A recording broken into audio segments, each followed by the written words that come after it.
السلام عليكم المشاهدين، كي دايرين؟ لاباس عليكم؟ نتمنى تكونوا بألف خير ان شاء الله باذن الله تعالى. اليوم غادي نقدم لكم سلطه ديال الروز. كترافق جميع الاطباق. من جميع الاطباق ترافقهم بعد ما سلقنا الروز كما كتشوفوا مع الجزر، شويه ديال الماء، شويه الملح. دوزو سميتو. كاينه هنا جوج معالق ديال ليغور ومعلقه ديال المايونيز، هي هذه، وهادو جوج معالق ديال ليغور. وكاين هنا شنو النوع هذا؟ كاين الثوم، حك ديال الثوم، كاين المايس والزيتون الكحل، طريقه ديال الملحه، طريقه ديال الابزار. دابا غادي ندوزو شويه ديال زيت العود، غادي ندوزو باش نحضروا سلطه نخلطوها. غادي ندمجوها مع بعضياتها. غادي نديرو الزيتون فوق من الروز، هو الميس، الطون. كتجي زوينه، كترافق جميع الاطباق، خفيفه وسهله.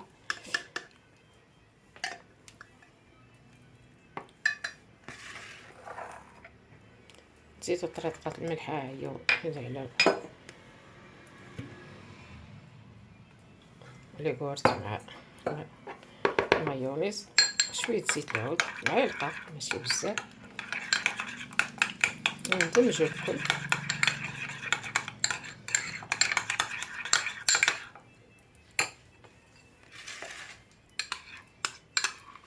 وغادي نصبو الكل في الصحن ونخلطو. حنا مرافقينها بواحد الطاجين ديال اللحم بالقوق والجلبانه. هذا هو الفطور ديالنا ديال نهار تاني رمضان.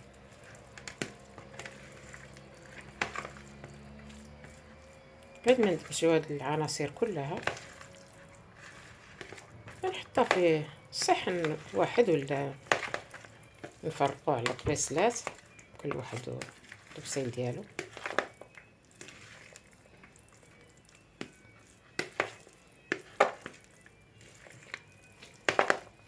انا ما كنبغيش نصور لكم المائده ديال الافطار كلها، بعض الناس كيعلقوا على هذه المشكله ديال المائده ديال الافطار. ما خصهاش نحطوها كامله كتشهي. وكاين بعض الناس الله ينوب علينا وعليهم كيكونوا مساكن ما عندهمش وسائل باش يوصلوا لهذيك المائده باش يعمروها بهذيك الطريقه. وكندير لكم على لقطات من الفطور ديالنا ديال تقريبا نهار الثاني ديال رمضان. نديرو طبيصات بحال هذا الشكل. رافقناها كما قلت لكم الطاجين ديال القوق والجلبانه واللحيمات، اللحم على حسب الافراد.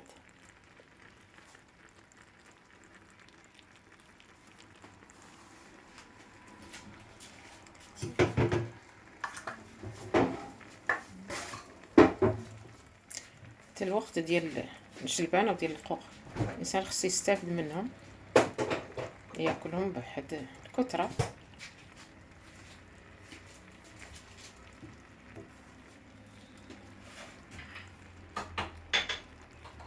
ومزيود ديال الحار كما العاده، المغاربه مهووسين بالحار، ضروري منه.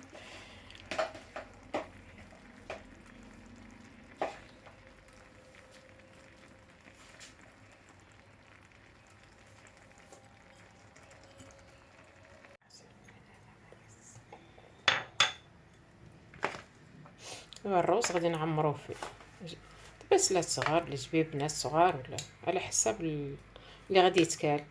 ما غاديش نخلوه باش يرجع من المائده، درنا داكشي حدو قدو.